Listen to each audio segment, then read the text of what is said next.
Hi, ഞാൻ Shani Anas, director of Alpha child development and rehabilitation centre and child development rehabilitation സ്പെഷ്യലിസ്റ്റാണ്.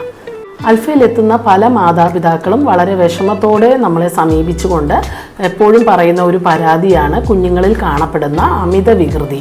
അല്ലെങ്കിൽ കുട്ടിക്ക് പഠിത്തത്തിൽ ശ്രദ്ധ കേന്ദ്രീകരിക്കാൻ പറ്റുന്നില്ല, ക്ലാസ്സിൽ അടങ്ങിയിരിക്കുന്നില്ല, ടീച്ചേഴ്സ് എപ്പോഴും കുട്ടി ക്ലാസ്സിൽ സീറ്റിലിരിക്കാതെ ഇറങ്ങി നടക്കുന്നു, കുട്ടി ക്ലാസ്സിൽ പഠിപ്പിക്കുമ്പോൾ ഒന്നും ശ്രദ്ധിക്കുന്നില്ല, മറ്റു കുട്ടികളുടെ തിങ്സ് എല്ലാം എടുക്കുന്നു, മറ്റു കുട്ടികളെ പിടിച്ച് തള്ളുക, ഉപദ്രവിക്കുക എന്നുള്ള രീതിയിലുള്ള കംപ്ലയിൻസ്, പിന്നെ ക്ലാസ്സിൽ എപ്പോഴും ഡിസ്റ്റർബൻസ് ഉണ്ടാക്കുന്നു എന്നുള്ള രീതിയിലും ഒക്കെ സ്കൂളിൽ നിന്ന് കംപ്ലയിൻസ് വരുന്നതായിട്ട് വന്ന് വിഷമം പറയാറുണ്ട്. കുട്ടികളിൽ കാണപ്പെടുന്ന ഈ അമിത വികൃതി കുട്ടികളുടെ ചെറിയ പ്രായത്തിൽ ചിലപ്പോൾ സ്വാഭാവികമായിരിക്കും.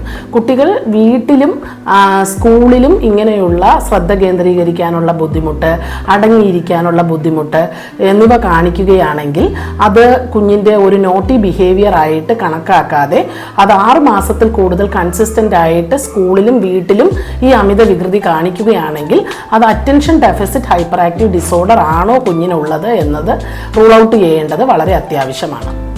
Attention deficit hyperactive disorder എന്നുള്ളത് കുട്ടികളിൽ കാണപ്പെടുന്ന ബ്രെയിൻ ഡെവലപ്മെൻറ്റുമായിട്ട് ബന്ധപ്പെടുന്ന ഒരു ന്യൂറോളജിക്കൽ ഡിസോർഡർ ആയിരിക്കും. ഇതിൻ്റെ ഏറ്റവും കൂടുതൽ ഇങ്ങനെയുള്ള കുഞ്ഞുങ്ങൾക്ക് കാണുന്ന ഏർലി സൈൻസ് വളരെ നേരത്തെ തന്നെ പാരൻസ് മനസ്സിലാക്കേണ്ടതായിട്ടുണ്ട്. Attention deficit hyperactive disorder എന്നുള്ള പേരിൽ തന്നെ കുട്ടികൾ ഒരു കാര്യത്തിൽ തന്നെ അറ്റൻഷനോടുകൂടി ശ്രദ്ധ കേന്ദ്രീകരിച്ച് കളിക്കാനോ അല്ലെങ്കിൽ ഒരു കാര്യം കംപ്ലീറ്റ് ആയിട്ട് പൂർത്തീകരിക്കാനോ കാര്യങ്ങൾ പഠിക്കുന്നതിലോ ശ്രദ്ധ കേന്ദ്രീകരിക്കാൻ കഴിയാത്തത് ഒരു ഏർലി ലക്ഷണമായിട്ട് കാണാം. പിന്നെ കാണിക്കുന്നത് ഹൈപ്പർ ആക്റ്റീവായിട്ട് കുട്ടി കാണിക്കുന്നത്, കുട്ടിക്ക് ഒരു സ്ഥലത്തും അടങ്ങിയിരിക്കാൻ പറ്റുകയില്ല. കുട്ടി ഒരു സ്ഥലത്ത് നിന്ന് പല പല കാര്യങ്ങൾ ഡിസ്ട്രാക്റ്റഡ് ആയിട്ട് പല കാര്യങ്ങൾ ചെയ്യാനായിട്ട് ശ്രമിക്കുക. കുട്ടികൾക്ക് ഇമ്പൾസീവായിട്ട് ചില കുഞ്ഞുങ്ങൾ ബിഹേവ് ചെയ്യുക. അതായത് കുട്ടിക്ക് ഒരു ക്ലാസ്സിലുള്ള ഒരു റൂൾസ് ഫോളോ ചെയ്യാൻ പറ്റുന്നില്ല, വരിയിൽ നിൽക്കാനായിട്ട് പറ്റുന്നില്ല, മറ്റു കുട്ടികൾക്ക് എന്തെങ്കിലും സാധനങ്ങൾ വേണമെന്നൊക്കെ തോന്നുവാണെങ്കിൽ മറ്റു കുട്ടികളെ ഇമ്പൾസീവായിട്ട് ഒന്നും ആലോചിക്കാതെ പെട്ടെന്ന് തന്നെ റിയാക്ട് ചെയ്യുക. ഇങ്ങനെയുള്ള പല പ്രശ്നങ്ങളും ഏർലി സൈൻസ് ഓഫ് ADHDയിൽ നമുക്ക് റൂൾ ഔട്ട് ചെയ്യാവുന്നതാണ്.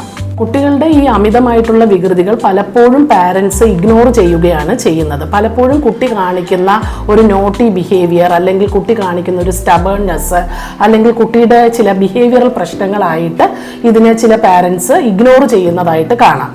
ഈ കുട്ടിയിൽ കാണുന്ന പ്രശ്നങ്ങൾ attention deficit hyperactive disorder ആണോ എന്ന് നേരത്തെ തിരിച്ചറിഞ്ഞില്ല എങ്കിൽ കുട്ടികളിൽ കാണുന്ന പ്രശ്നങ്ങൾ കുട്ടിയുടെ കൗമാരകാലത്തിലേക്കും അഡൾട്ട്ഹുഡിലേക്കും ഇത് കാണപ്പെടുന്നതായിട്ട് കാണാം. ഇങ്ങനെയുള്ള പ്രശ്നങ്ങളുള്ള കുഞ്ഞുങ്ങളിൽ ഒരിക്കലും പഠനത്തിൽ ശ്രദ്ധ കേന്ദ്രീകരിക്കാനായിട്ട് ബുദ്ധിമുട്ട് കാണിക്കുന്നു. പലപ്പോഴും കുട്ടികൾക്ക് ഒരു സെൽഫ് എസ്റ്റീം, സെൽഫ് കോൺഫിഡൻസ് നഷ്ടപ്പെടുന്നു. ഇങ്ങനെയുള്ള കുഞ്ഞുങ്ങൾക്ക് പലതരത്തിലുള്ള ബിഹേവിയറൽ ഇഷ്യൂസ് ഫ്യൂച്ചറിൽ വരാനുള്ള ചാൻസസ് ആയിട്ട് കാണാം. പല കുഞ്ഞുങ്ങളും ഏർലിയിൽ തന്നെ ഐഡൻറ്റിഫൈ ചെയ്യാതെ പോകുന്നത് കൊണ്ട് കുട്ടികൾക്ക് ഫ്യൂച്ചറിൽ സ്ട്രെസ്, ആൻസൈറ്റി പോലുള്ള പ്രശ്നങ്ങളും പലതരത്തിലുള്ള ഡിപ്രഷൻ പോലുള്ള അവസ്ഥയിലേക്കും ഇത് കൊണ്ട് ചെന്നെത്തിക്കും.